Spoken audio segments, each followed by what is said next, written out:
Mas Nur, Ya. kali ini kita akan membahas tafsir sufi, Mas Nur ya. Tafsir sufi.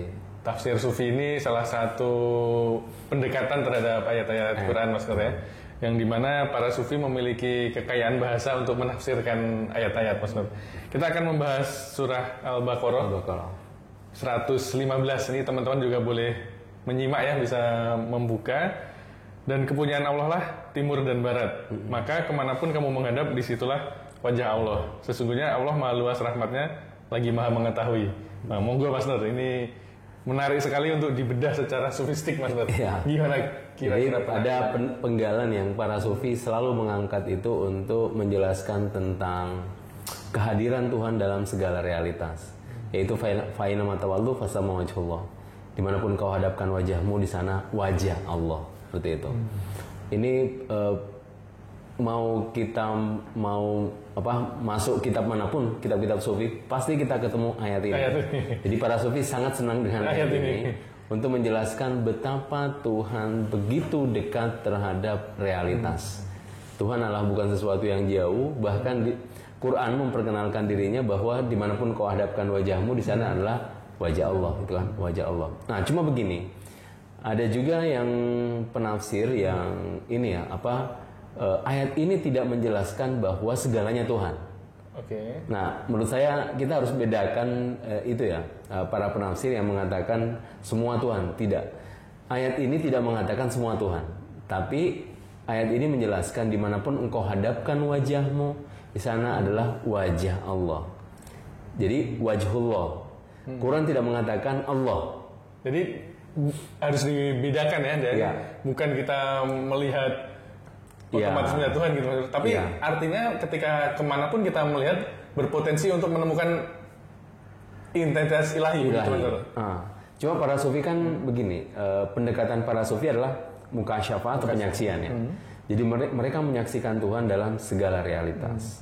Nah, cuma ada sesuatu kaidah yang mesti kita tidak harus lupakan dan kita tidak harus lalai terhadap kaidah ini, bahwa Allah itu adalah sesuatu yang hakikat yang tak terbatas. Tak terbatas. Nah, ketidakterbatasan Tuhan itu sehingga Dia hadir dalam segala realitas. Nah, misalnya begini ya, misalnya sekarang saya melihat daun ini ya, begitu. Ini terbatas tidak? Ya terbatas dong. Nah, karena terbatas itulah makanya ini adalah di sini ada wajah. Kalau saya mengatakan Allah, berarti saya menunjuk kepada hakikat yang tak terbatas. Makanya ayat ini tidak mengatakan semua Tuhan. Makanya ada para pengkritik mengkritik para sufi dan mengatakan para sufi mengatakan semuanya Tuhan. Tidak ada. Kalau kita masuk dalam ini ya, kitab-kitab klasik para sufi, tidak ada satupun kitab klasik para sufi yang mengatakan semua Tuhan, tidak. Yang ada itu seperti bahasa Quran adalah wajah ilahi. Wajah itu satu sisi dia, satu sisi bukan dia. Itu. Dia dan sekaligus bukan dia. Huwa la huwa. Dia tapi bukan dia. Nah ini Mas Nur, yang menarik ini kan kalau para sufi ya ada makom tertentu gitu ya Mas Nur, bahwa dia udah mencapai peringkat tertentu. Nah pertanyaannya adalah ayat ini kalau dibaca orang awam kayak saya dan mungkin teman-teman yang lain, jadi gimana gitu Mas Nur manfaatnya kira-kira dalam kehidupan keseharian gitu? Ini luar biasa sebenarnya. Misalnya begini, mungkin selama ini kita baca ayat begitu saja ya, melewati begitu saja tanpa ada maknanya. Nah, tapi kalau kita mampu merasakan bahwa dimanapun kita menghadap, di situ ada wajah ilahi, maksud itu adalah tanda-tanda ilahi, tentu kita akan berbeda, berbeda. Feeling kita berbeda terhadap sesuatu, care kita juga, kepedulian kita berbeda terhadap sesuatu, karena itu wajah ilahi loh. Artinya lagi punya duit itu ada wajah ilahi, nggak punya duit wajah ilahi. Nah itu. Lagi sehat itu wajah ilahi, corona juga wajah ilahi. Ya, kayak gitu. Gitu. Semua adalah penampakan dari tanda-tanda ilahi. Karena apapun yang datang ini kan tidak keluar dari ilahi itu kan. Semuanya berasal dari ilahi, seperti itu. Artinya secara pemaknaan umum ketika kita menyadari itu, kekuatan untuk menghadapi kenyataan akan berbeda, Mas ya?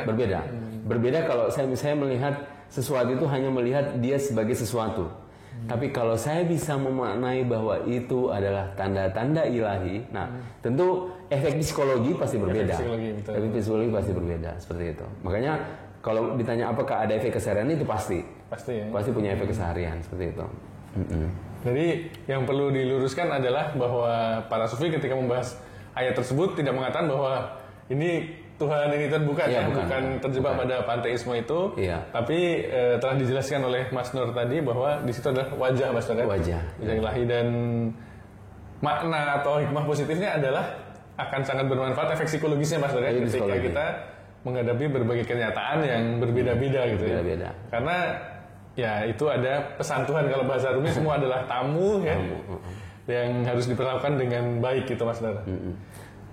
Jadi makanya kalau saya hubungkan dengan gagasan konsep yang sangat dikaini oleh para sufi ya, wahdatul wujud. Nah, wahdatul wujud itu bukan mengatakan semua Tuhan, itu salah.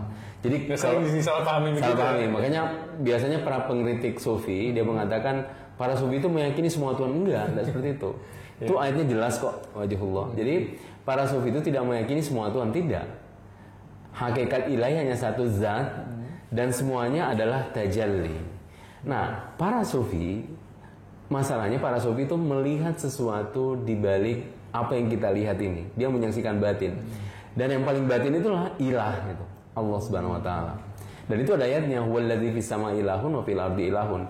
Di langit itu Tuhan, ilah, wa fil ardi ilahun. Di bumi juga adalah ilah. Jadi Quran juga mengatakan seperti itu. Sehingga dimanapun kau hadapkan wajahmu, di sana adalah wajah Allah. Jadi harus kita pertegas, Quran itu menjelaskan wajah Allah. Semuanya adalah tajalli dan manifestasi ilahi.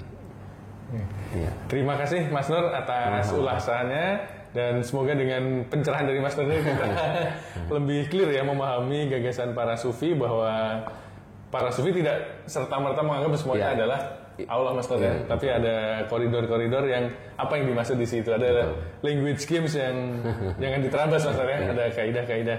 Terima kasih Mas Nur, kita akan ketemu dalam segmen yang lain. Terima kasih teman-teman. Terima kasih.